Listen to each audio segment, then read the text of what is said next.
रहीम। अच्छा, हमारे पास जो है ना वो मस्कुलोस्केलेटल सिस्टम की पैथोलॉजी का जो एक टॉपिक रह गया था ना, उसको हम ज़रा डिस्कस करते हैं डिटेल से, ठीक है। अच्छा, हम जो है ना वो इसमें थोड़ी सी एल्बो की बात करते हैं कि देखिए हमारे पास ये एल्बो, हम कहते हैं दिस इज़ द हमारे पास क्यूबाइडल फोसा, ठीक है। और क्यूबाइडल फोसा के हमारे पास जब हम मीडियली आते हैं तो हम कहते हैं this is called medial epicondyle, और जब हम इसको लेटरली जाते हैं तो लेटरली साइड पर जो होता है वो हम कहते हैं this is called lateral epicondyle.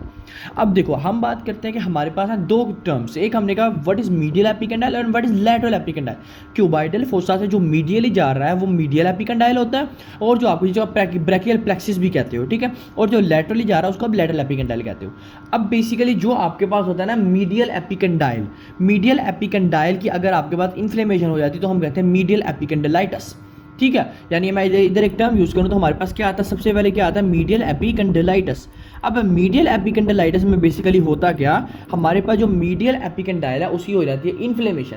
अब अगर आपको मीडियल एपिकंडाइल की इन्फ्लेमेशन हो जाएगी तो वो हिस्ट्री लेके आएगा, कहेगा कि जो पेन हो रही है वो उसको मीडियल एपिकंडाइल के आसपास वाले एरिया में हो रही है, यानी वो मीडियल रीजन में कहेगा कि पेन बहुत ज़्यादा, इस रीजन में पेन बहुत ज़्यादा हो रही है, ठीक है। उसके बाद वो एक कहेगा कि उसको पेन बहुत ज़्यादा हो रही है, उसके बाद वो जो हिस्ट्री लेके आएगा वो कहेगा बार बार फ्लेक्शन हो रहा है, यानी उसका जो बाजू है वो बार बार रेपिटेटिव, यानी हम यूज़ करते हैं बार बार रेपिटेटिव फ्लेक्शन हो रहा है। तो दो टर्म आपके एसोसिएट करवाते हैं मीडियल एपिकंडाइलिटिस के साथ। अब हम देखें कि मीडियल एपिकंडाइलिटिस की इन्फ्लेमेशन क्यों हो सकती है। देखो जो मीडियल एपिकंडाइलिटिस की इन्फ्लेमेशन होती है ना, इसके लिए हम एक वर्ड यूज़ करते हैं, बुक वाले ने भी यूज़ किया हुआ है, गोल्फर एल्बो। तो आप इसके लिए एक टर्म यूज़ करते हैं, गोल्फर एल्बो क्या होता है। इसके लिए हम जो टर्म यूज़ करते हैं वो हम कहते हैं गोल्फर एल्बो। तो गोल्फर एल्बो का मतलब है, देखो जब आप गोल्फ खेलते हो ना तो उसकी वजह से आपकी ये वाली साइड, देखो फॉर एग्जांपल ये वाली जो साइड है ना ये आपकी ज़्यादा अफेक्ट करती है, तो इसका मतलब है मीडियल एपिकंडाइल अफेक्ट करेगा, और यहाँ से आपके पास नर्व जा रही है जिसे आप कहते हो अल्नर नर्व, और यहीं से आपके पास आर्टरीज भी आ रही है, आपकी वेन भी वापस जा रही है, ठीक है। तो हम बात करते हैं कि इधर आपका मेन जो है ना वो प्लेक्सिस जा रहा है, किसका, अल्नर प्लेक्सिस जा रहा है, ठीक है, जहाँ आपका नर्व है, आर्टरी एंड वेन है। तो हम कहते हैं कि अगर कोई बंदा मीडियल एपिकंडाइलिटिस की हिस्ट्री लेके आता है तो वो कहेगा आपको पेन यहाँ हो रही है, और साथ कहेगा कि मुझे जो है ना वो आपके इधर हाइपोथिनार वाली साइड पे और इन दो फिंगर पे मुझे सेंसेशन फील नहीं हो रही। हमने ये चीज़ डिस्कस की थी कि हमने जो अल्नर नर्व होती है वो किस किस सप्लाई कर रही होती है, ठीक है। और मैं आपको वही बात बता रहा हूँ कि अगर वो हिस्ट्री लेके आता है तो इससे आपको ये पता लगेगा कि आपके पास जो ये वाली साइड है इसकी जो सेंसेशन है वो आपको कम मिलेगी। तो हम ये एसोसिएट करवाते हैं गोल्फर एल्बो के साथ। सेकंड नंबर पे जो हमारे पास आता है उसको हम कहते हैं लेटरल एपिकंडाइलिटिस, या हम कहते हैं जो लेटरल एपिकंडाइल है उसकी इन्फ्लेमेशन हम कहते हैं लेटरल एपिकंडाइलिटिस।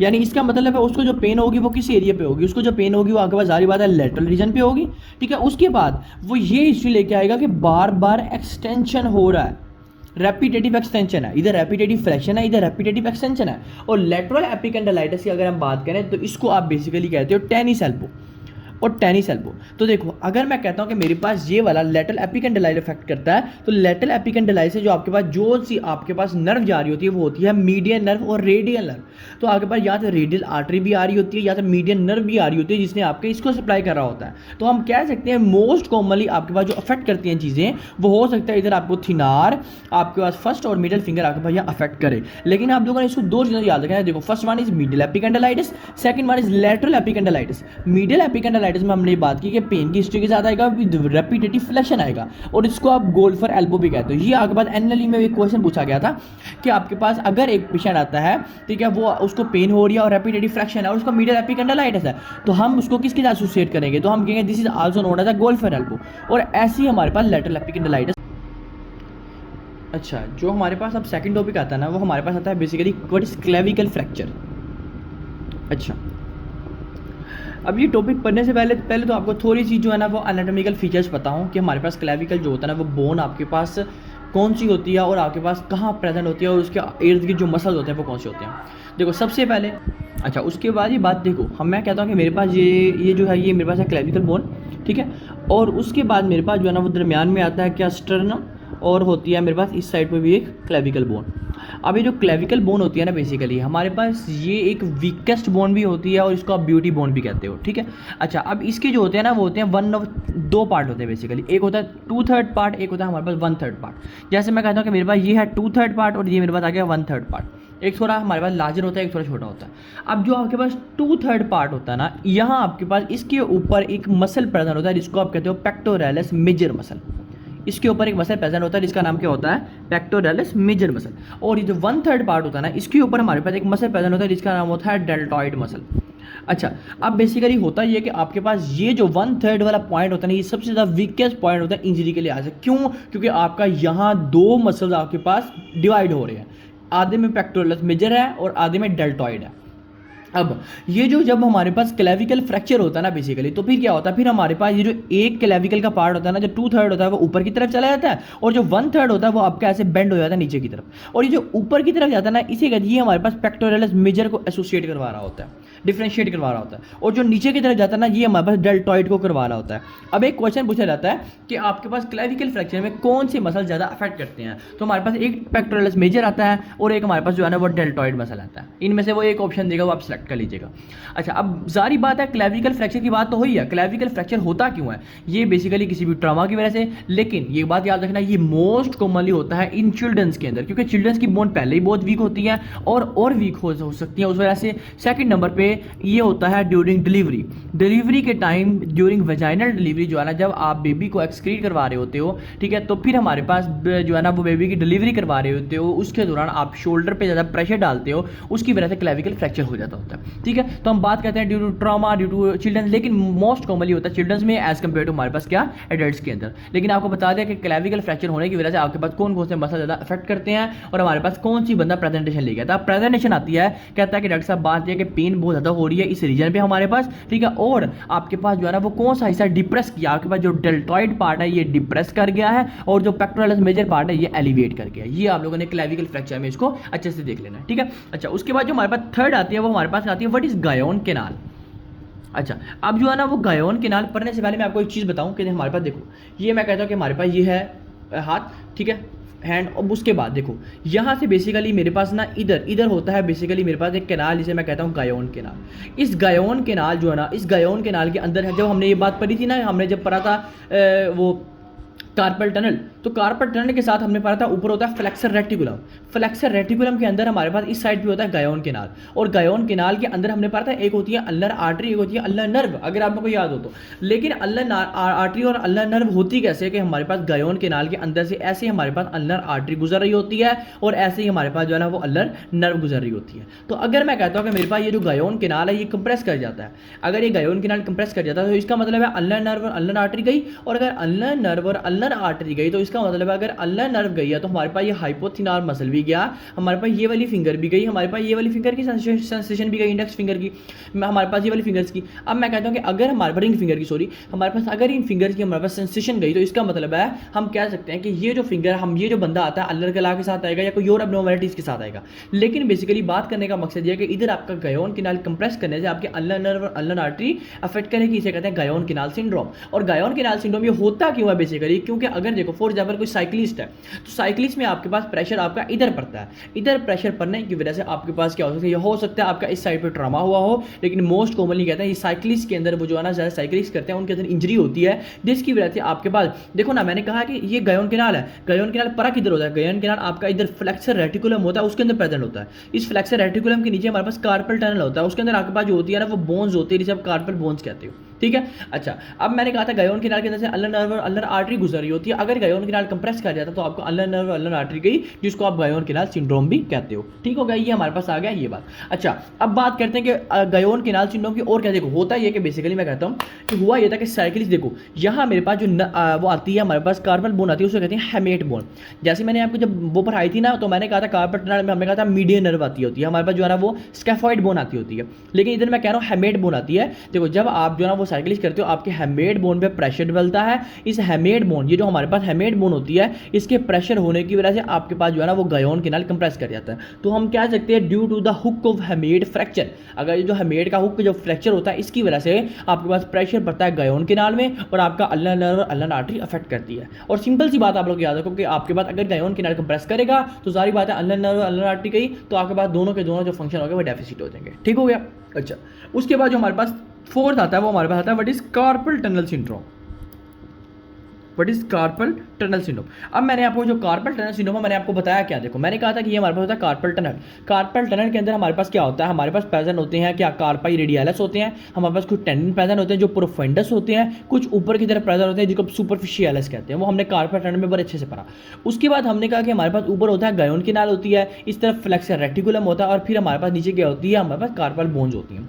अब बेसिकली मैं कहता हूँ कि आपके पास यहाँ जो है ना वो बेसिकली कार्पल टनल के अंदर आपके पास बेसिकली जो मीडियन नर्व होती है ना वो आपके पास अफेक्ट कर रही होती है, जो आपके पास मीडियन नर्व है वो अफेक्ट कर रही है। अब मैं आपको जरा इसको थोड़ा सा डिटेल से समझाता हूँ कि हमारे पास बेसिकली इसमें आता क्या कार्पल टनल सिंड्रोम के अंदर। देखो मैं कहता हूँ कि हमारे पास जो है ना वो मेरे पास ये कार्पल टनल है, ठीक है, और मेरे पास ये जो है ना ये मेरे पास जो है ना वो कार्पल बोन्स है, उसके बाद ये मेरे पास कार्पल टनल है, उसके बाद यहाँ फ्लेक्सर रेटिकुलम है, और यहाँ मेरे पास गायोन किनाल पड़ा हुआ है, और यहाँ मेरे पास हम कहते हैं हमारे पास जो हमारे पास आ रही होती है नर्व आ रही होती है, मीडियन नर्व आ रही होती है। अच्छा अब देखो हम बेसिकली बात करते हैं कि इस गायोन किनाल के अंदर क्या होता है। अब बेसिकली ना हमारे पास जो कार्पल टनल सिंड्रोम होता है ना इसके अंदर आपके पास यहाँ से जो मीडियन नर्व गुजर रही होती है ना उसका अफेक्ट होता है।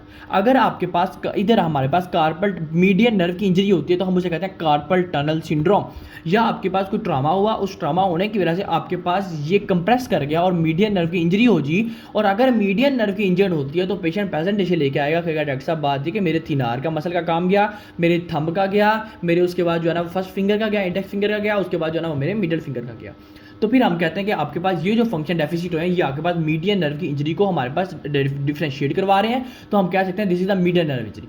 अब आपको एक और बात इसमें बताता हूँ कि हमारे पास एक नर्व होती है, मुझे कहते हैं पाल्मर क्यूटेनियस ब्रांच नर्व या पाल्मर क्यूटेनियस नर्व। अब ये जो पाल्मर क्यूटेनियस नर्व होती है ना ये आपके पास ये पूरा पाम जो है ना, ये देखो ये पूरा पाम जो है ना यहाँ आप इसकी सेंसरी नर्व सप्लाई कर रही होती है जिसका नाम होता है पाल्मर क्यूटेनियस नर्व। अब अगर मैं कहता हूँ कि आपके पास कार्पल टनल सिंड्रोम हुआ है, कार्पल टनल सिंड्रोम की वजह से आपके पास पाल्मर क्यूटेनियस नर्व अफेक्ट नहीं करेगी। क्यों नहीं करेगी? क्योंकि जो पाल्मर क्यूटेनियस नर्व होती है, जो हमारे पास पाल्मर क्यूटेनियस नर्व होती है ये आपके पास ऐसे कार्पल टनल के बाहर से होके जाती है। इसका मतलब है अगर कार्पल टनल को मसला बनेगा तो मीडियन नर्व की इंजरी होगी, और इस मीडियन नर्व की इंजरी होने की वजह से आपके पास थिनार का काम जाएगा, थंब का काम जाएगा, इंडेक्स फिंगर का काम जाएगा, मिडल फिंगर का काम जाएगा, लेकिन आपके पास जो हमारे पास इसकी सेंसेशन होगी वो बिल्कुल ठीक रहेगी। मैं अगर इधर प्रिक करके देखूंगा, इधर मैं देखूंगा तो उसको सेंसेशन फील होगी। क्यों फील होगी? ड्यू टू आपके पास जो पाल्मर क्यूटेनियस नर्व है ये बिल्कुल इंटैक्ट है, ये बिल्कुल ठीक है, इसका कोई मसला नहीं है। क्यों ठीक है? क्योंकि जो पाल्मर क्यूटेनियस नर्व होती है ये आपके पास कार्पल टनल के अंदर से नहीं गुजरती। अंदर से कौन कौन सी नर्व गुजरती है? एक अल्नर गुजरती है, एक मीडियन गुजरती है। इसका मतलब है जो पाल्मर क्यूटेनियस नर्व है ये आपके कार्पल टनल के बाहर से गुजरती है, जिसकी वजह से आपके पास सेंसेशन बिल्कुल लॉस्ट नहीं होगी, सेंसेशन का कोई मसला नहीं बनेगा। अब हम कहते हैं कि हमारे पास इधर हम दो साइन पढ़ते हैं, एक हम कहते हैं फर्स्ट इज अ टिनल साइन, ठीक है, एंड सेकंड टाइम हम कहते हैं हमारे पास जो है ना वो फैलन साइन क्या होता है। हमारे पास इधर टिनल साइन पॉजिटिव मिलता है और फैलन साइन पॉजिटिव मिलता है। अब हम बात करते हैं हमारे पास ये होता है, देखो मैं कहता हूँ कि हमारे पास जो है ना ये मेरे पास हैंड है और ये मेरे पास रिस्ट है। मैं जो है ना वो रिस्ट पे इस साइड पे सारी बात यहाँ से मीडियन नर्व गुजरे तो मैं यहाँ पे कंप्रेस करूँगा।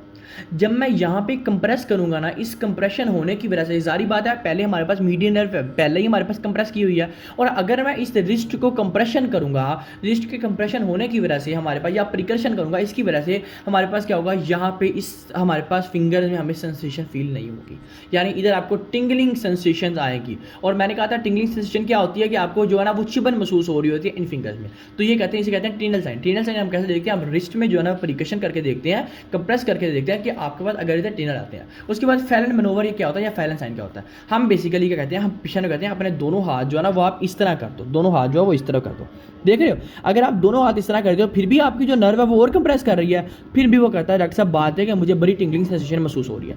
तो ये बेसिकली होता है फैलन मनोवर का, और ये होता है हमारे पास क्या, टिनल साइन का। यानी फैलन मनोवर का हमने करने के लिए हमने क्या किया, हमने उसको ऐसे रोटेट करवाया, लेकिन हमने टिनल साइन का हमने सिर्फ ऐसे प्रिकशन किया। तो ये था carpal tunnel syndrome.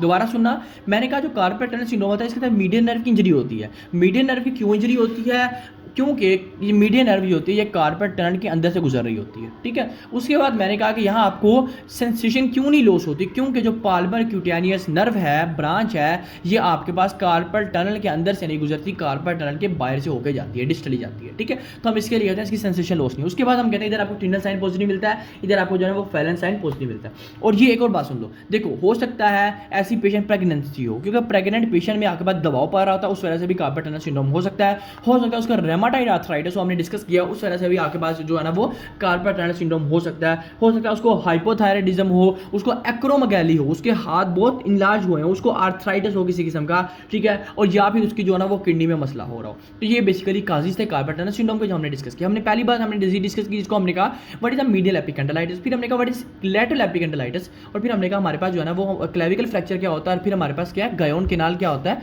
And carpal tunnel syndrome क्या है।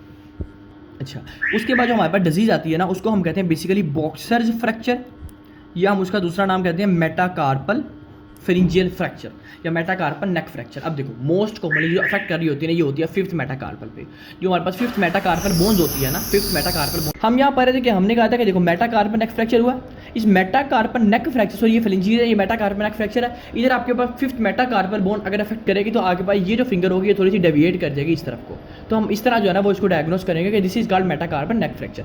अच्छा, अब इसी तरह हमारे पास एक टर्म आती है, हम उसे कहते हैं इलियोपसॉस अब्सेस। अब जो हमने एक मसल पढ़ा था, हमने कहा था एक मसल होता है इलियाकस मसल, ठीक है, और एक हमने मसल पढ़ा था जिसका नाम होता है हमारे पास श्वास मेजर मसल। अब इलियाकस और श्वास मेजर मसल को जब हम कंपैरेटिवली करते हैं तो हम कहते हैं इलियोश्वास। अब इलियोश्वास में अगर आपके पास इनमें आपके पास पस अकुमुलेट हो जाती है तो हम कहते हैं इलियोश्वास मसल। अब ये पस क्यों अकुमुलेट होती है, देखो हो सकता है उसको मसले हों। देखो एक बात तो आपको ये चीज़ पता होनी चाहिए कि इलियोश्वास ऑब्सेस का मतलब क्या है। पहली बात इसका मतलब है कि हमारे पास पस अकुमुलेट हो जाती है किसके अंदर, इलियाकस मसल या श्वास मेजर मसल के अंदर, और इसकी वजह से आपके पास क्या होता है, आपके पास जो लेग की मूवमेंट होती है ना वो बहुत ज़्यादा अफेक्ट कर जाती है, फीमर की मूवमेंट बहुत ज़्यादा अफेक्ट कर जाती है।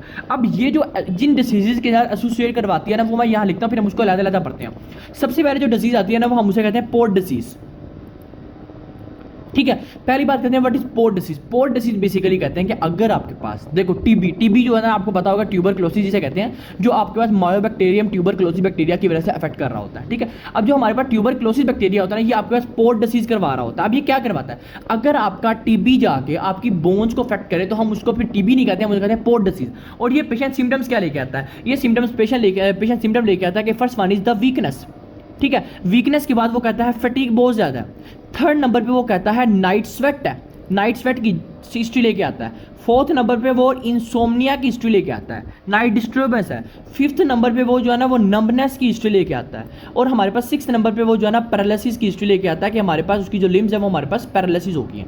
यानी हम बात करते हैं पोर्ट disease is associated with TB and bacteria associated in mycobacterium tuberculosis, और सिम्टम्स आते हैं हमारे पास weakness, fatigue, night sweat, insomnia, numbness and paralysis of the limbs. अब ये क्यों आते हैं, क्योंकि आपके पास जो टीबी होता है वो आपके पास सिर्फ लंग्स का नहीं होता। टीबी याद रखना, टीबी की सिर्फ लंग्स का नहीं होता, टीबी आपके पास जाके बोन्स में भी अफेक्ट कर रहा था, जिसको कहते हैं ट्यूबरक्लोसिस ओस्टियोमाइलाइटिस। तो हम कहते हैं this is also associated with TB and it is a port disease. और ये पोर्ट डिसीज एसोसिएट करवाती है आपके इलियोश्वास ऑब्सेस के साथ, ठीक है। पोर्ट डिसीज की वजह से आगे बाद जो इलियोश्वास है वहाँ आगे बाद एब्सेस बन जाती है, जिसको आप कहते हैं इलियोश्वास ऑब्सेस। तो हमारे पास पहली हमारे पास क्या थी, सो पोर्ट डिसीज। सेकंड नंबर पे जो हम डिस्कस करते हैं वो हमारे पास आती है डायबिटीज़। देखो डायबिटीज़ में बेसिकली होता क्या है, डायबिटीज़ में हम ये बात करते हैं कि डायबिटीज़ के अंदर आपके पास जो होता है ना वो हमारे पास ग्लूकोज हाइपरग्लाइसीमिया हो जाता है। और जब ग्लूकोज बॉडी में बहुत ज़्यादा हो जाता है तब बॉडी में हम बात करते हैं इसकी कम्प्लिकेशन, हम बात करते हैं डायबिटीज़ की हम तीन कम्प्लिकेशन कहते हैं। एक हम कहते हैं न्यूरोपैथिक रेटिनोपैथी, ठीक है। उसके बाद हम कहते हैं हमारे पास आती है डायबिटिक नेफ्रोपैथी, और हम कहते हैं उसके बाद कहते हैं हमारे पास डायबिटिक हमारे पास रेटिनोपैथी। तो हमारे पास ये तीन कम्प्लिकेशन आती है, एक न्यूरॉन के अंदर मसला बनता है, एक जो है ना हमारे पास किडनी के अंदर मसला बनता है, एक हम बात करते हैं रेटिना के अंदर मसला बनता है। इसके साथ आपके पास वो पेशेंट आता है फुट के एडिमा के साथ, यानी डायबिटीज़ के ये सिम्टम्स आते हैं जो कि मेजर कम्प्लिकेशन आती हैं अगर आप डायबिटीज़ को ना ट्रीट करो। तो हम कहते हैं कि डायबिटीज़ वाले बंदे में अगर आपके पास एडिमा अकुमुलेट हो गया है तो ये एडिमा क्या करवाएगा, एडिमा आपका एब्सेस करवाएगा, आपकी पस अकुमुलेट करवाएगा, और अगर वो पस जाके आपकी फीमर में अकुमुलेट हो जाती है तो हम कहते हैं इलियोश्वास ऑब्सेस। तो हमारे पास डायबिटीज़ की वजह से इस तरह हमारे पास क्या होता है, इलियोश्वास ऑब्सेस होती है। थर्ड नंबर पे हम डिस्कस करते हैं हमारे पास क्रोन डिसीज। अब जो क्रोन डिसीज होता है ना ये बेसिकली हमने कहा था हमारे पास क्या होता है, एक जीआईटी की डिस्टर्बेंस है, ठीक है। हमने जीआईटी में अच्छे से पढ़ा है। हम कहते हैं इसके अंदर होता क्या है, इसके अंदर आपके पास इन्फ्लेमेशन हो जाती है, इन्फ्लेमेशन होने की वजह से हमारे पास डायरिया आता है, डायरिया सिम्टम्स आते हैं, डायरियल सिम्टम्स आते हैं। अब उसकी वजह से हमारे पास क्या, डायरियल सिम्टम्स की वजह से, क्रोन डिसीज की वजह से आपके पास क्या होता है, बॉडी की डिफरेंट पार्ट्स में एब्सेस अकुमुलेट हो जाती है। और अगर वही बात कि एब्सेस अगर आके आपकी फीमर में बने, आपके पास इलियोश्वास कंपार्टमेंट बने, तो हम कहते हैं दिस इज कॉल्ड इलियोश्वास ऑब्सेस। तो हम कहते हैं इधर आपको बेसिकली क्या होता है, इधर आपको जो है ना वो श्वास साइन एक बहुत इंपॉर्टेंट होता है, हम उसे कहते हैं इधर आपको जो है ना वो श्वास साइन पॉजिटिव मिलता है, ठीक है। इधर हमें क्या मिलता है, इधर हमें जो है ना वो श्वास साइन पॉजिटिव मिलता है। तो श्वास साइन होता क्या है बेसिकली, हम पेशेंट को कहते हैं कि आप जो है ना वो अपनी हिप को एक्सटेंड करो, जब वो हिप को एक्सटेंड करता है ना, हिप के एक्सटेंड होने की वजह से उसकी एब्डोमिनल पेन होती है। अगर हिप के एक्सटेंड होने की वजह से उसको एब्डोमिनल पेन हो तो हम इसे कहते हैं स्वास साइन पॉजिटिव। तो आपको जो है ना वो स्वास साइन पॉजिटिव मिलता है। उसके बाद और क्या मिलता है, एक तो स्वास साइन पॉजिटिव हो गया, उसके बाद आपको WBCs का लेवल आपको इंक्रीज मिलता है, क्योंकि यहाँ इन्फ्लेमेशन हो रही है, एब्सेस हो रही है। जहाँ भी पस अकुमुलेट होती है आपके पास न्यूट्रोफिल, लिम्फोसाइट और इजिनोफिल यानी WBCs का लेवल आपको इंक्रीज मिलता होता है। उसके बाद हम भी इसको डायग्नोज कैसे करते हैं, हम इसको CT या MRI से करते हैं। तो वहाँ आपको क्या मिलता है, वहाँ आपको हाइपोडेंस लेजन मिलती है।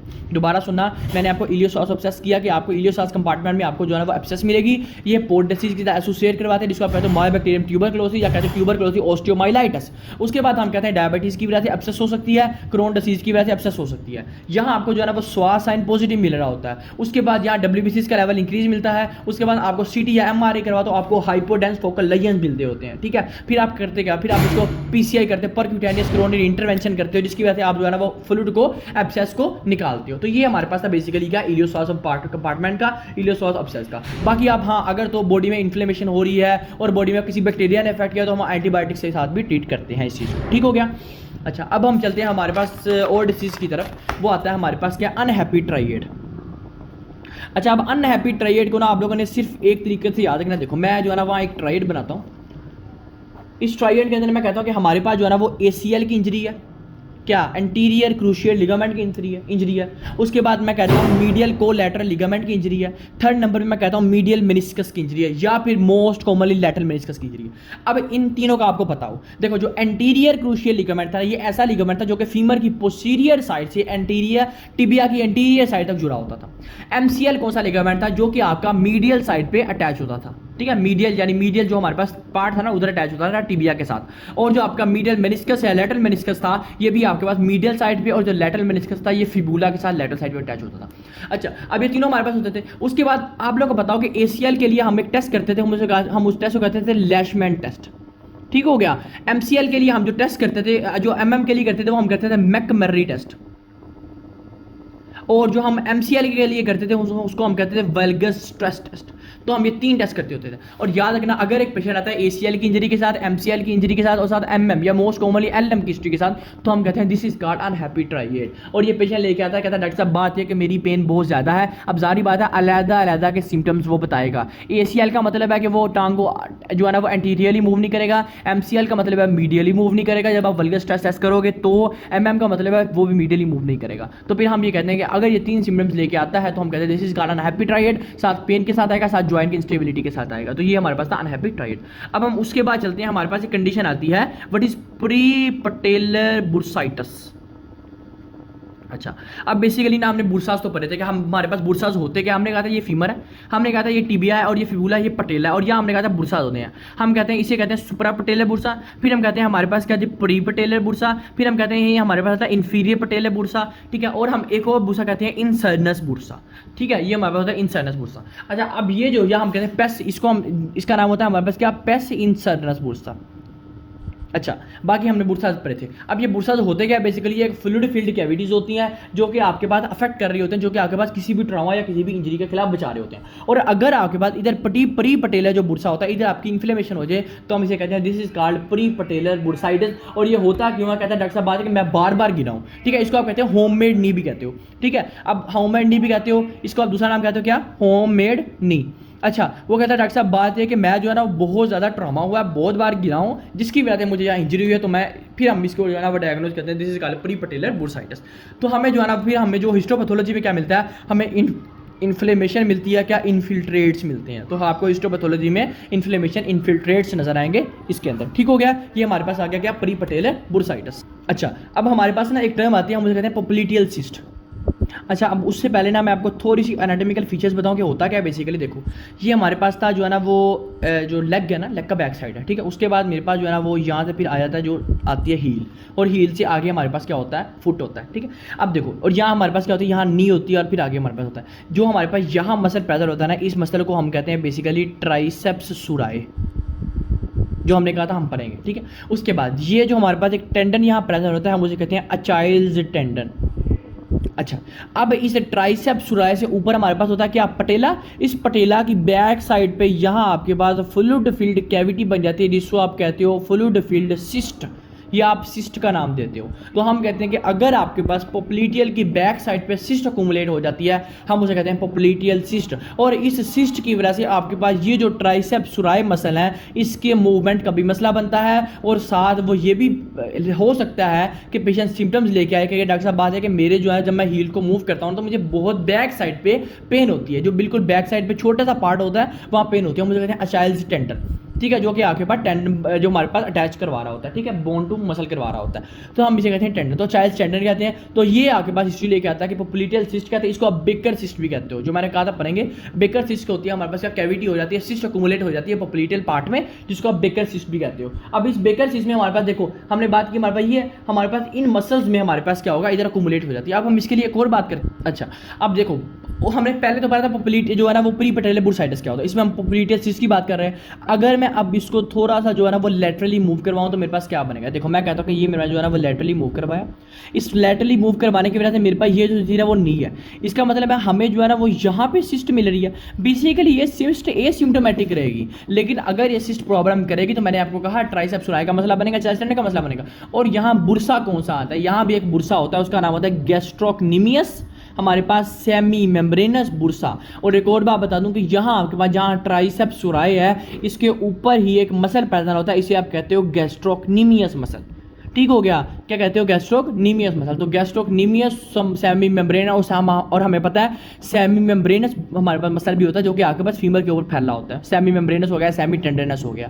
तो हम बात करते हैं कि गैस्ट्रोक्नीमियस और सेमी मेम्ब्रेनस पार्ट में आपके पास यहाँ एक बुरसा प्रेजेंट होता है, वो आपका अफेक्ट कर रहा होता है। तो इसका मतलब है पोप्लीटियल सिस्ट की वजह से आपके पास एक मसल गैस्ट्रोक्नीमियस अफेक्ट करेगा, उसके बाद एक मसल ट्राइसेप्स सुराई अफेक्ट करेगा, एक अचाइल्स टेंडन अफेक्ट कर सकता है, ठीक हो गया। और कौन सा बुरसा होगा, गैस्ट्रोक्नीमियस सेमी टेंडरनेस बुरसा आपके पास यहाँ प्रेजेंट होगा। तो हम इसको बात करते हैं पोप्लीटियल सिस्ट या बेकर सिस्ट। अब एक सिंड्रोम आता है, वो बेसिकली बुक में नहीं लिखा, वो नोट कर लेना, हमारे पास आता है क्या, ग्रेटर ट्रोकेंटेरिक पेन सिंड्रोम।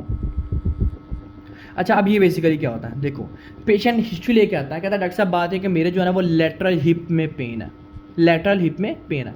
अब लेटरल हिप में क्यों पेन है, उसकी रीज़न ये है कि आपके पास जो मसल्स होते हैं ग्लूटियस मीडियस और ग्लूटियस मिनिमस, वो हमारे पास उसका ओवर यूज़ हो जाता है। यानी जो हमारे पास मसल होते हैं जिससे रोटेशन करवानी होती है, कौन से, एक ग्लूटियस मीडियस, एक ग्लूटियस मिनिमस, इन मसल्स का ओवर यूज़ होने की वजह से आपके पास लेटरल हिप पेन होती है, इसे हम कहते हैं ग्रेटर ट्रोकेंटेरिक पेन सिंड्रोम। तो ये आप लोगों ने जो है ना वो एज इट इज ऐसे नोट कर लेना, ठीक हो गया।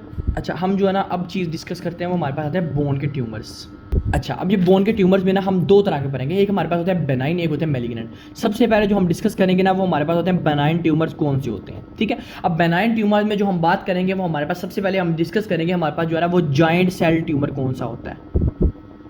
सबसे पहले हम डिस्कस करेंगे जॉइंट सेल ट्यूमर क्या होता है। अच्छा, अब जॉइंट सेल ट्यूमर आपको पढ़ने से पहले एक बात बता दूं कि हमारे पास देखो ये हमारे पास है बोन, ठीक है, और बोन में हमने कहा था एक होता है मेटाफाइसिस, एक होता है एपिफाइसिस। अब जो एपिफाइसिस होता है ना, बेसिकली यहाँ एपिफिजियल प्लेट होती है और हम इसे एपिफाइसिस कहते हैं, ठीक है। अब आपके पास इसका काम क्या होता है, इसका काम होता है बोन की हमारे पास क्या करवाना, रेगुलेशन करवाना, यानी ग्रोथ करवाना।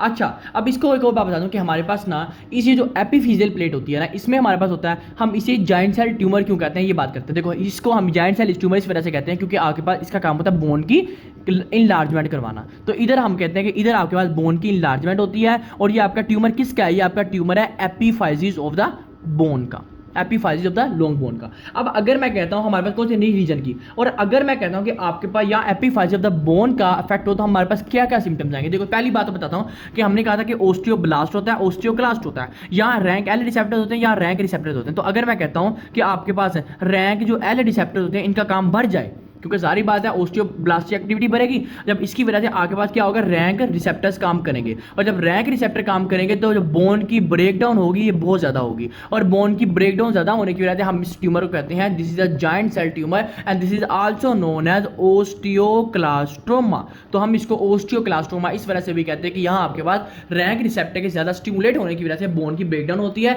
और आपको यहाँ ओस्टियोक्लास्ट्रोमा की वजह से क्लास से याद रखो यहाँ आपको सोप टाइप बबल अपीयरेंस नजर आएगी। तो ये आप लोगों ने दो चीज़ें याद रखनी है इसके अंदर। और हमने कहा कि रैंक एंड रिसेप्टर्स क्यों, क्योंकि एपिफाइजिस का काम होता है बोन की इनलार्जमेंट करवाना। और इनलार्जमेंट क्यों होती है, जारी बात है, जब आपके पास पैराथायराइड हार्मोन आके यहाँ लगते हैं तो हमारे पास रैंक रिसेप्टर्स काम करते हैं। इसकी वजह से रैंक एल रिसेप्टर्स और रैंक रिसेप्टर काम करते हैं और हमारे पास कार्बोनिक एनहाइड्रेट्स वगैरह निकलता है जो हमने पढ़ा था। उसकी वजह से हमारे पास बोन की ब्रेकडाउन होती है, और जब बोन की ब्रेकडाउन होती है उसकी वजह से हम कहते हैं this is also known as osteoclastoma. और यहाँ बोन की ब्रेकडाउन बहुत ज्यादा होती है। और ये पेशेंट सिम्टम्स क्या लेके आता है, पहले तो बेसिकली एसिम्प्टोमेटिक भी होता है, मोस्ट कॉमनली ये अफेक्ट कर रही होती है 20 से 40 ईयर्स की ओल्ड में। ठीक है, हो सकता है ये पेशेंट एसिम्प्टोमेटिक हो पहले बेनाइन केस में, लेकिन अगर वो सिम्टम्स लेके आता है तो वो कहता है डॉक्टर साहब बात ये है कि मेरी अब जो हाइट है ना वो रुक गई है, पहले मेरी हाइट इंक्रीज कर रही थी लेकिन अब जो है ना मेरी हाइट रुक गई है। एक तो ये बात कहेगा। सेकंड नंबर पे वो ये कहेगा कि मेरी जो बोन्स है ना वो बहुत ज्यादा वीक हो रही है, बहुत टूट रही है। ठीक है, और मेरी बोन ऐसी है जैसे मेरी बोन इतनी ज्यादा सॉफ्ट है कि हल्की सी भी मैं उसको प्रेस करूं तो वो टूट जाएगी। तो हम इसके लिए कहते हैं सोप बबल टाइप अपीयरेंस। तो ये हम कहते हैं first tumour, this is called giant cell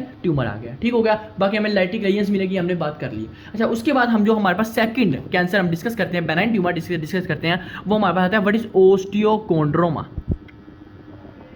what is osteochondroma. अच्छा, अब जो ओस्टियोकोंड्रोमा ना ये बेसिकली आपके पास metaphysis of the long bone का ट्यूमर है। Metaphysis of the long bone का है, बेनाइन ट्यूमर है लेकिन metaphysis of the bone long bone का ट्यूमर है। अच्छा, अब इसके लिए ना एक बड़ी इंपॉर्टेंट बात है। देखो मैं कहता हूं कि मेरे पास जो है वो मेटाफाइसिस है और ये मैं कहता हूं कि मेरे पास ये बोन है। ठीक है, अब बोन में ना मेरे पास देखो यहाँ मेरे पास एक हमने कहा था एक कार्टिलेज होता है। ठीक हो गया ना, हमारे पास एपिकॉन्ड्रल कार्टिलेज आ गया।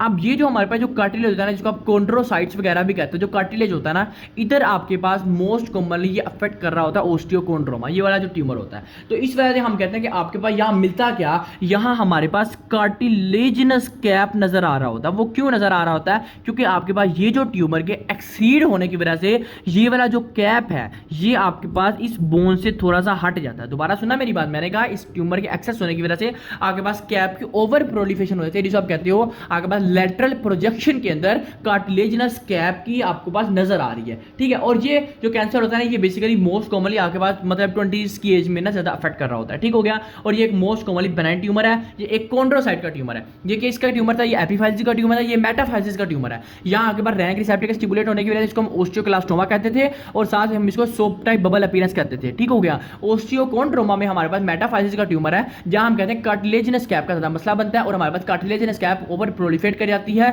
और हमें ये वाजिया नजर आ रही होती है एक्सरे में, जिसकी वजह से हम डायग्नोज कर पाते हैं दिस इज द ओस्टियोकोंड्रोमा। और ये मोस्टली अफेक्ट कर रहा था 20 से 25 ईयर्स की ओल्ड में। ठीक है, और ये लेस रेयरली ट्रांसफर कर रहा होता है किसी भी कैंसर के अंदर, यानी कॉन्ड्रोसार्कोमा के अंदर, या हम बात करते हैं हमारे पास जो ट्यूमर जाता है हमारे पास कॉन्ड्रोकोंड्रोमा के अंदर। ठीक हो गया। अच्छा, अब हम चलते हैं मैलिग्नेंट ट्यूमर के अंदर काम अफेक्ट कर रहा होता है। ये हमारे पास था सेकंड। पहले हमने कहा व्हाट इज जायंट सेल। अच्छा, जो थर्ड नंबर पे अब जो हम चीज हम उसके बाद हमने दो पढ़े, एक हमने पढ़ा हमारे पास जो है ना वो जायंट सेल ट्यूमर क्या होता है। ठीक है, उसके बाद हमने बात की हमने कहा ओस्टियोकोंड्रोमा क्या होता है। ठीक है, अब थर्ड नंबर पे हम जो चीज़ डिस्कस करते हैं वो हमारे पास आता है व्हाट इज ओस्टियोइड ओस्टियोमा। अच्छा, जो ओस्टियोइड ओस्टियोमा होता है ना बेसिकली ये जो कैंसर होता है इसके बारे में आपको एक चीज़ बताऊं कि ये आपके पास होता है आपके पास कोर्टेक्स का cancer, cortex of the bone का। पहली बात। सेकंड नंबर पे आप लोगों ने याद रखना है इसके अंदर आपके पास जो है ना वो रेडियोल्यूशन टेक्निक के अंदर आपके पास बोनी प्रोजेक्शंस मिलती है जो कि लेस देन 2 सेंटीमीटर होती है। एक आगे ये बात। उसके बाद वो कहता है हिस्ट्री ले कहता है डॉक्टर साहब बात है कि मुझे जब जो है ना वो बोन्स में पेन होती है और जब मैं एनसेड्स लेता हूँ तो एनसेड्स के साथ मुझे जो है ना वो रिलीफ मिल जाता है। ठीक है, तो हम ये चीज़ हिस्ट्री लेके आते हैं कि आपके पास एनसेड के साथ हिस्ट्री लेके आता है। फोर्थ नंबर पर वो कहता है कि ये जो है ना वो नाइट में बहुत ज़्यादा पेन होती है, वर्स होती है। तो आपने 4 बातों को डायग्नोस करते हुए आपने कहना ओस्टियोइड ओस्टियोमा। और चौथी पांचवी बात, मैंने जो आपको यूवर्ड का क्वेश्चन नहीं समझाया हुआ जो कि इसी प्लेलिस्ट में होगा। ठीक है, मैंने जो आपके पास सोल्व किया था वो लाजमी देखना, उसके अंदर आपके पास आपको हिस्टोपैथोलॉजी समझ आ जाएगी और आपकी इजीली क्वेश्चन सोल्व हो जाएगी। ठीक है, अच्छा, फोर्थ नंबर पे हम डिस्कस करते हैं व्हाट इज ओस्टियोब्लास्टोमा। अच्छा, जो ओस्टियोब्लास्टोमा होता है ना ये बेसिकली हमारे पास कैंसर होता है वर्टिब्रास का। तो आप लोगों ने ये चीज़ देखनी है कि ओस्टियोइड ओस्टियोमा ये कोर्टेक्स का, जो जायंट सेल ट्यूमर है वो एपिफाइसिस का, जो ओस्टियोकोंड्रोमा है वो मेटाफाइसिस का, जो ओस्टियोइड ओस्टियोमा वो कोर्टेक्स का, जो ओस्टियोब्लास्टोमा है ये वर्टिब्रास का। अब वर्टिब्रास का कैंसर होगा तो हम कहते हैं कि इसके अंदर यहाँ आपको बोनी प्रोजेक्शन 2 सेंटीमीटर से कम मिलेगी, यहाँ आपको जो बोनी प्रोजेक्शन मिलेगी आपके पास 2 सेंटीमीटर से ज़्यादा मिलेगी। ये बात याद रखना, यहाँ आपको जो है ना वो लार्जर रिस्पॉन्स होगा। उसके बाद ये जो पेशेंट होगा इसको एनसेड से रिलीफ नहीं मिलेगा, इसलिए मैंने आपको इकट्ठी लिखवाई है। देखो ओस्टियोइड ओस्टियोमा वाला बंदा कहेगा कि डॉक्टर साहब बात है कि जब मैं एनसेड यूज़ करता हूँ ना तो मेरी पेन बिल्कुल ठीक हो जाती है। ओस्टियोब्लास्टोमा वाला बंदा कहेगा मेरे एनसेड से पेन ठीक नहीं होती। और इधर आपको कहेगा लेस देन 2 सेंटीमीटर आपको बोनी प्रोजेक्शन मिल रही है, यहाँ आपको लार्जेस्ट साइज बोनी प्रोजेक्शन मिल रही है जो कि ग्रेटर देन 2 सेंटीमीटर होती है। ठीक हो गया, ये आप लोगों ने चीज़ याद रखनी है इसके अंदर, और ये मोस्ट कॉमनली मेल्स का अफेक्ट कर रही होती है। ठीक है, अच्छा उसके बाद वही सेम बात कि इसके साथ आपने जो है ना वो यू वर्ड का क्वेश्चन लाजमी देखना है, ताकि आपको मैंने जो शेयर किया हुआ है। पांचवें नंबर पे हम बात करते हैं कि हमारे पास जो है ना वो कोंड्रोमा। अच्छा, जो कोंड्रोमा होता है ना बेसिकली हम इसे कहते हैं कि ये आपके पास डायाफाइजिस का कैंसर है, या आप कहते हो मेडुला का कैंसर है, सेम बात है। ठीक हो गया, या डायफाइजिस कहते हो या कहते हैं मेडुला कैंसर, या आप शाफ्ट का कैंसर भी कहते हो। ठीक हो गया, लेकिन आगे कौन सी स्मॉल बोन यानी हैंड और फीट्स की जो बोन होती है उसका कैंसर होता है ये कोंड्रोमा। ठीक है, अच्छा अगर आपके पास ये मेडुला का कैंसर है तो आपके पास क्या चीज़ अफेक्ट करेगी, याद रखना इसके अंदर आपके पास मेनली आती है सप्लाई वगैरह, जो ब्लड सप्लाई होती है, तो इसकी वजह से आपके पास ब्लड सप्लाई में इफेक्ट होगा। ठीक है, और लेकिन ये बेसिकली होता है स्मॉल बोन्स में, तो आपके पास स्मॉल बोन्स की क्या होगा, सेंसेशन थोड़ी बहुत लॉस होगी, ये बात। उसके बाद वो कहेगा डॉक्टर साहब बात है कि मेरी जो है ना वो स्मॉल हैंड्स और फीट में मेरी पेन नहीं जाती। ठीक है, बाकी हाँ इधर आप एनसेड्स के साथ हम बात नहीं करेंगे, इधर आप एनसेड्स दोगे उसको पेन ठीक हो जाएगी, लेकिन सिर्फ ओस्टियोब्लास्टोमा में एनसेड दोगे तो ठीक नहीं होगी पेन। तो ये था हमारे पास क्या, कोंड्रोमा। अच्छा, छठे नंबर पे जो हमारे पास कैंसर आता है वो हम उसके लिए हम छठे नंबर पे जिस कैंसर की बात करते हैं वो हमारे पास कैंसर होता है उसे हम कहते हैं ओस्टियोमा। अच्छा, ओस्टियोमा पढ़ने से पहले मैंने आपको जो ना एक चीज़ बतानी है वो सुन लेना पहले। चाह रहा कि हमारे पास होता है सबसे पहले क्या, गार्डनर सिंड्रोम। अब जो गार्डनर सिंड्रोम होता क्या, बेसिकली गार्डनर सिंड्रोम के बारे में याद रखना कि ये हम इसके लिए ना जीआईटी की तरफ जाते हैं, हम कहते हैं एडिनोमेटस पोलीपोसिस। ठीक है, अब एडिनोमेटस पोलीपोसिस क्या होता है, देखो आपके पास रेटिना है। ठीक है, रेटिना में हमारे पास क्या होगा, आगे पास पोलिप्स मिलेंगे। ठीक है, उसके बाद हम बात करते हैं हमारे पास क्या, बैक में हम कहते हैं वर्टिब्रास में। ठीक है, यानी स्पाइनल कॉर्ड के इर्द गिर्द आपके पास वहाँ भी आपको पोलिप्स मिलेंगे। ठीक है, और उसके बाद हम बात करते हैं आगे पास किधर, आगे पास जो चेस्ट है, चेस्ट में भी आपके पास पोलिप्स मिलेंगे। यानी ये जो डिसीज है जो आपके पास पोलीपोसिस के एसोसिएट करते हैं इसे कहते हैं गार्डनर सिंड्रोम, ये हमने जीआईटी में डिस्कस की थी। तो जो ओस्टियोमा होता है ये आपके पास बेसिकली मोस्ट कॉमनली आपके पास किसका कैंसर है, आपके पास फेशियल बोन का कैंसर है। ठीक है, और ये एसोसिएट करवाता है गार्डनर सिंड्रोम के साथ, which is derivatives at the adenomatous polyposis, जिसमें आपके रेटिना, बैकबोन या चेस्ट का कैंसर आता होता है जो कि बेनाइन ट्यूमर्स है। ठीक है, तो ये हमारे पास कैंसर थे जिसमें हमने कहा ओस्टियोकोंड्रोमा क्या होता है, ओस्टियोमा क्या होता है, ओस्टियोइड ओस्टियोमा क्या होता है, ओस्टियोब्लास्टोमा क्या होता है, कोंड्रोमा क्या होता है, जायंट सेल ट्यूमर। ये हमने 6 कैंसर डिस्कस किए। अब हम चलते हैं हमारे पास व्हाट इज मैलिग्नेंट, कि मैलिग्नेंसी अब इनकी क्या होगी। अच्छा, सबसे पहले जो मैं मैलिग्नेंसी में डिस्कस करूंगा वो हमारे पास आता है इंक सार्कोमा। अच्छा, इसका भी जो क्वेश्चन है वो आपको शेयर किया हुआ मैंने। अच्छा, जो इंक सार्कोमा है बेसिकली ये हमारे पास जीन आते हैं EWS और FL11, तो हमारे पास ये वाली जीन आती है जो किस में आती है, और इसमें हमारे पास क्रोमोसोम आते हैं 12 और 22 क्रोमोसोम आना होता है। ठीक है, सॉरी 11 और 22 क्रोमोसोम आना होता है। ठीक है, अच्छा हमारे पास ये वाला क्रोमोसोम इंक सार्कोमा में एसोसिएट करवा रहा होता है। अब ये कैंसर किस चीज़ का, ये आपके पास पहली बात हमने ये चीज़ डिस्कस की, सेकंड बात हम कहते हैं कि ये आपके पास जो कैंसर है ये आपके पास डायाफाइजिस का कैंसर है। ठीक है, उसके बाद हम थर्ड नंबर पे जो हम चीज़ डिस्कस करते हैं वो हम कहते हैं व्हाट इज डायग्नोस्टिक क्राइटेरिया होता है इंक सार्कोमा। सबसे पहले पेशेंट हिस्ट्री लेके आएगा फीवर के साथ। ठीक है, उसके बाद हिस्ट्री लेके आएगा, उसके बाद जो WBC का लेवल होगा ना वो आपके पास इंक्रीज मिलेगा। थर्ड नंबर यानी जो ल्यूकोसाइट्स हैं, ल्यूकोसाइट का काउंट आपको ज़्यादा मिलेगा। उसके बाद हम कहते हैं कि आपके पास जो है वो पेनफुल स्मूथ मैस मिलेगा बॉडी में। ठीक है, फीवर होगा, WBC होगा, पेनफुल स्मूथ मैस होगा। उसके बाद आपको एक्सरे के अंदर आपको क्या मिलेगा, आपको लिम्फोसिटिक ओरिजिन्स मिलेंगे। उसके बाद आपको क्या मिलेगा, आपको फाइब्रोटिक कोड्स मिलेगा। ये आप लोगों ने याद रखना है किसके अंदर, ओइंग सार्कोमा के अंदर, जो कि एक मैलिग्नेंसी एसोसिएट करवाती है। और एक और बात इंपॉर्टेंट, इधर आपको जो है ना वो ओनियन स्किन अपीयरेंस मिलती होती है। ये वाला क्वेश्चन मैंने आपके साथ शेयर किया हुआ है, तो आप लोगों ने ये चीज़ देख लेनी कैंसर्स की। ठीक हो गया, ये हमारे पास था ओइंग सार्कोमा। ठीक है, हमारे पास ये था इंक सार्कोमा, जो हमने कहा कि हमारे पास किसका कैंसर होता है, हमारे पास डायफाइजिस ऑफ द लॉन्ग बोन का कैंसर होता है। ठीक है, और ये हमारे पास जो है ना वो कैंसर एसोसिएट करवा रहा होता है। ठीक है, ये हमने इस चीज़ की डिस्कस किया। अच्छा, अब हम चलते हैं कि हमारे पास जो है ना वो और कैंसर क्या होता है इंक सार्कोमा के बाद। हम बात करते हैं कि हमारे पास व्हाट इज ओस्टियोसार्कोमा या ओस्टियोजेनिक सार्कोमा। अब बेसिकली जो ओस्टियोसार्कोमा होता है ना ये आपके पास कैंसर होता है मेटाफाइजिस ऑफ द लॉन्ग बोन का।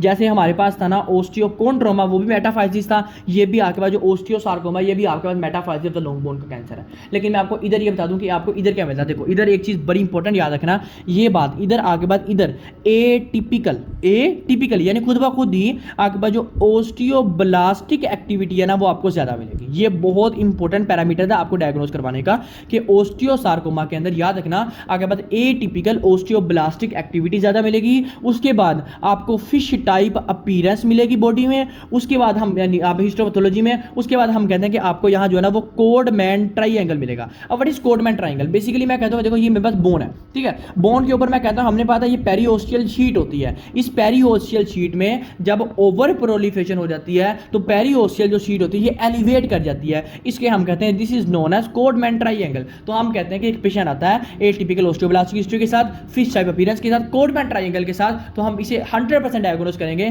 कि दिस इज अ ओस्टियोसार्कोमा, क्योंकि कोडमैन ट्राइंगल और कहीं भी नहीं आता। अब मैं कहता हूं कि देखो अगर एक पेशेंट हिस्ट्री लेके आता है, कहता है डॉक्टर साहब बात है कि उसको जो है ना वो फीवर है, उसको जो है ना वो फीवर के साथ मेलेज है, मेलेज के साथ वो कहता है कि उसको जो है ना वो बात कहता है कि डॉक्टर साहब बात है कि मैं जो है ना वो वेट उठा नहीं पा रहा, हम रिफ्यूजल टू बेयर वेट यानी वेट उठा नहीं पा रहा, यानी ये 3 हिस्ट्री लेके आता है। फिर आपने जो फाइंडिंग्स को वो करना है, यानी इन 3 हिस्ट्री के साथ आता है, साथ वो इसकी हिस्ट्री के साथ आता है, तो हम कहते हैं this is known as osteomyelitis. अब ओस्टियोमाइलाइटिस को मैं इधर क्यों डिस्कस कर रहा हूं? Basically osteomyelitis is a complication of osteosarcoma. अगर आप ओस्टियोसार्कोमा को सही तरह से ट्रीट नहीं करोगे तो इसके साथ वो ये वाला हिस्ट्री लेके आता है, अगर सिम्टम्स लेके आता है तो हम कहते हैं this is known as osteomyelitis. और ओस्टियोमाइलाइटिस में याद रखना इसके अंदर आपके पास हेमेटोजेनस स्प्रेड हो जाता है किसका? ओस्टियोब्लास्ट का। तो ओस्टियोसार्कोमा और ओस्टियोमाइलाइटिस एक तरह की डिसीज है, सिर्फ डिफरेंस ये है कि अगर कोडमैन ट्राइंगल का डिस्कस आ रहा था तो हम कहते हैं दिस इज ओस्टियोसार्कोमा, और अगर ये हिस्ट्री लेके आता है और साथ वो कहता है कि इधर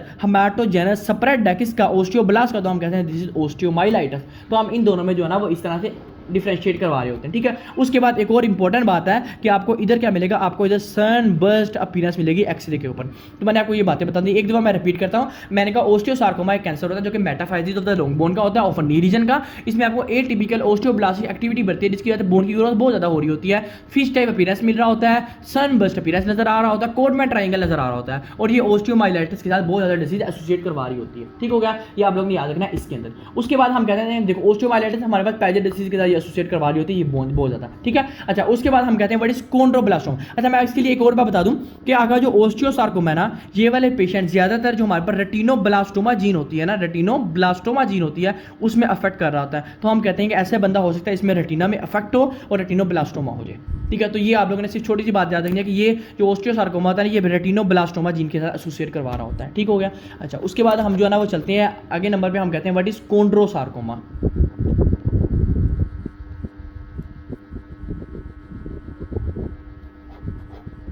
अच्छा ये जो बेसिकली कैंसर होता है ये आपके पास किसका ट्यूमर होता है? ये आपका ट्यूमर होता है किसका? मैलिग्नेंट कोंड्रोसाइट का, मैलिग्नेंट कोंड्रोसाइट का। और ये किस में अफेक्ट कर रहा होता है? ये बेसिकली आपके पास पेल्विस और हिप रीजन में अफेक्ट कर रहा होता है। मैंने कहा जो कोंड्रोसार्कोमा है ये आपके पास कोंड्रोस, याद रखो ये कोंड्रोसाइट का ट्यूमर है और ये मैलिग्नेंट ट्यूमर है, तो हम कह रहे हैं this is the malignant tumour of the chondrocyte. तो ये आपके पास पेल्विक और आपके पास हिप रीजन में ज़्यादा अफेक्ट कर रहा होता है। और इसकी मोस्ट कॉमनली जो हिस्टोपैथोलॉजी है वो आती है हमारे पास क्या?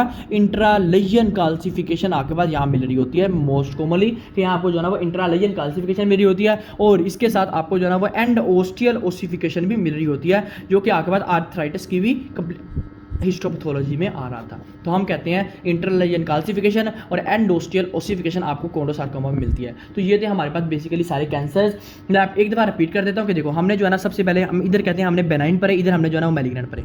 यहाँ हमने सबसे पहले पढ़ा हमारे पास जो है ना वो ओस्टियोकोंड्रोमा क्या होता है। जो ओस्टियोकोंड्रोमा होता है ना ये आपका मेटाफाइजिस होता है, लॉन्ग बोन का होता है, इसमें आपको कार्टिलेजिनल कैप का मसला बनता है। सेकंड नंबर पे जो हमारे पास कैंसर होता है ना वो हमारे पास होता है ओस्टियोमा, ये आपके पास गार्डनर सिंड्रोम के साथ एसोसिएट करवा रहा होता है, और ये जो आपका कैंसर होता है ये आपका फेशियल बोन का होता है। थर्ड नंबर पे हम कहते हैं व्हाट इज ओस्टियोइड ओस्टियोमा। ओस्टियोइड ओस्टियोमा जो होता है ना ये आपका कोर्टेक्स का कैंसर होता है, जिसमें हम कहते हैं कि एन सेड्स के साथ बंदा ठीक हो जाता है और लेस देन 2 सेंटीमीटर मिलता है। फोर्थ नंबर पे हम कहते हैं व्हाट इज ओस्टियोब्लास्टोमा, हम कहते हैं ये वर्टिब्रा का कैंसर है और ये आपके पास ग्रेटर देन 2 सेंटीमीटर मिलता है और ये एन सेड के साथ ठीक नहीं होता। पांचवें नंबर पे हम कहते हैं व्हाट इज कोंड्रोमा, तो ये आपके पास मेडुला का कैंसर है या डायफाइजिस का कैंसर है, जो कि आगे बाद एक ट्यूमर कार्टिलेजिनस स्ट्रक्चर आपको नजर आ रहा होता है। उसके बाद हम कहते हैं 6 नंबर पे हमारे पास क्या जायंट सेल ट्यूमर है। जायंट सेल ट्यूमर में हम कहते हैं कि आपके पास ये एपिफाइजिस लॉन्ग बोन का कैंसर है और इसमें आपको जो है ना वो बबल टाइप अपीयरेंस मिलती है, रैंक रिसेप्टर का स्टिमुलेट होने की वजह से आपका ओस्टियोक्लास्टोमा भी इसको कहते हैं। ये था बेनाइन।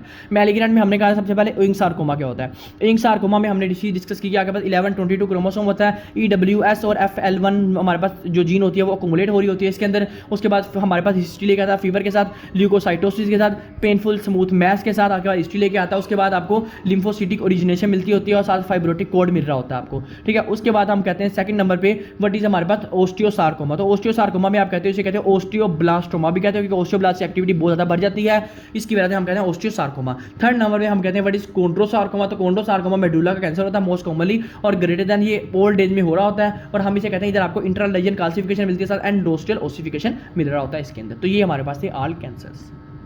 और आज ये जो हमारे पास था इसकी पैथोलॉजी कंप्लीट हो